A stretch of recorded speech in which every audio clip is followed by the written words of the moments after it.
They have grown up seeing adult alcoholics begging at the liquor store. They've seen crackheads begging in the neighborhood and at the liquor stores, at the corner stores.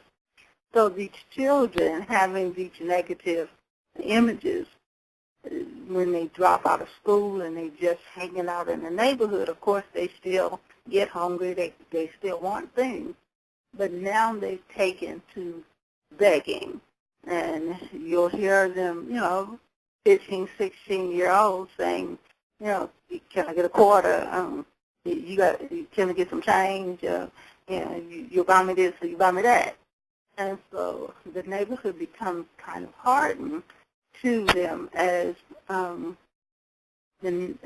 looking to them as negative aspects of the community, and they feel all of that negative energy coming towards them. And since they still are going to be hungry the next day, they still do the same thing. They come out begging, but they start seeing the neighborhood becoming harder and harder on them, and finally just, kind of giving up. So now, they have been dealing with some girls in order to have a place to stay or just to be able to be with someone. And, of course, the next thing that pops up is the baby. And so now there's this pressure from the young lady because she's pregnant and what you going to do? And, so she's having to deal with, now not only does he need stuff and does he get hungry, but now the girl wants stuff and the baby needs stuff. And so that's a lot of pressure. And especially if he has not moved any closer toward, finding a job or being employed or even wanting to be employed. So it kind of messes him up because he thought he was just going to be hanging out for a while, and now, that's interfering as far as he's concerned with his hanging out. So now, the pressure begins, and of course, she knows that he's not moving any closer toward getting a job. So she goes down and she gets on public assistance. So now he breathes a sigh of relief, if you will, that, okay, now she's going to be getting a check. She's going to be getting food stamps. She's going to be getting Section 8. So I'll at least, if I can just, it becomes a matter of if I can play her a little bit, then, for a little bit longer, I'll at least have a place to live. I'll at least have some food to eat.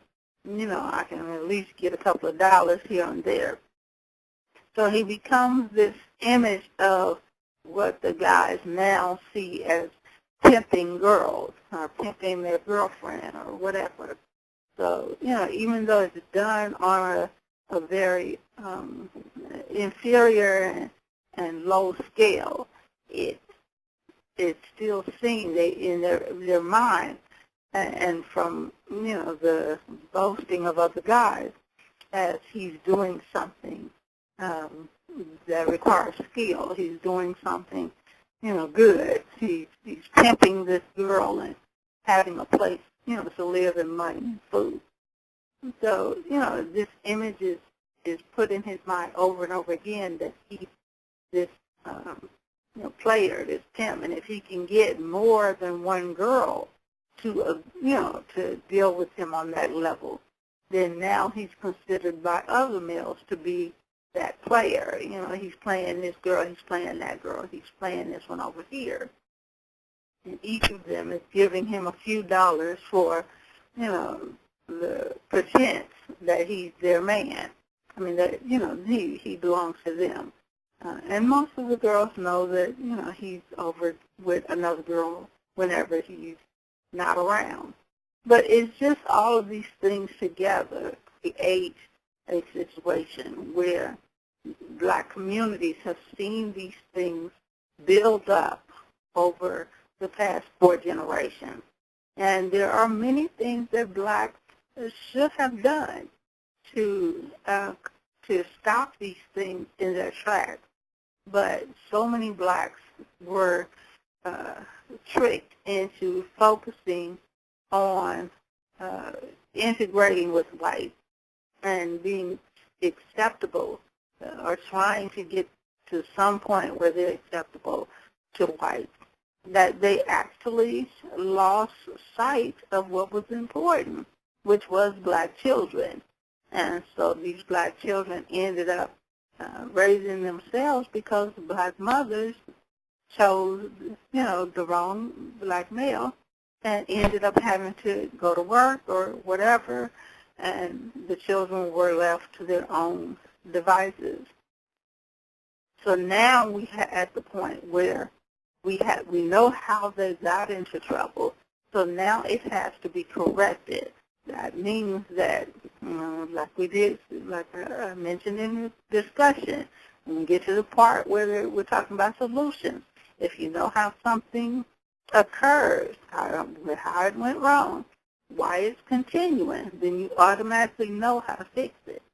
So if it started out with the women, their mothers, picking the wrong men, well then mothers need to be focused on to teach them the self-esteem that they need and the things that they need in order to pick the right man. They need to understand why they picked the wrong man and how to change that behavior. If you have fathers that feel the pressure and end up leaving, well, we have to start dealing with those fathers and make sure they have the support system that they need in order to make sure that they can find work, find jobs, whatever, to stay with those families. And then, of course, you have the school situation where we have to make sure that these schools are being equipped, that these teachers and administrators are the right people who believe in the children, not just getting a paycheck. And, then you get to middle school, and you need to make sure that the things that are going on in middle school are able to go on in middle school are addressed and stopped in its tracks. You need to have teachers and administrators with the guts to say, we will not tolerate this in our school.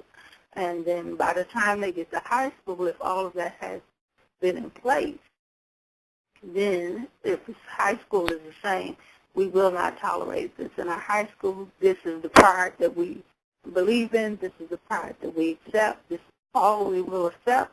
Then, you're building a better character of male. And so he's feeling that pride. He's feeling that pride in himself, in his community, and in his future. So that's definitely what we will be focusing on when we're talking about restoring honor to black men and what it would really take. So tomorrow, of course, we'll be talking about restoring honor to black women. And anytime we talk about black men, we automatically get at least one or two women. But what about black women? So we had to let them know that we will be focusing on restoring honor to black women. And like most black women, they felt like women got it all together more than men.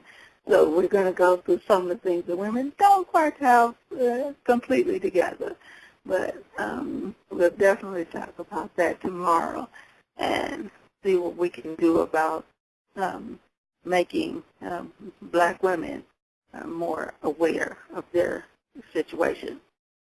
So until then, we are glad you joined us, and we hope you join us tomorrow. Until we talk to you tomorrow, all power to the people.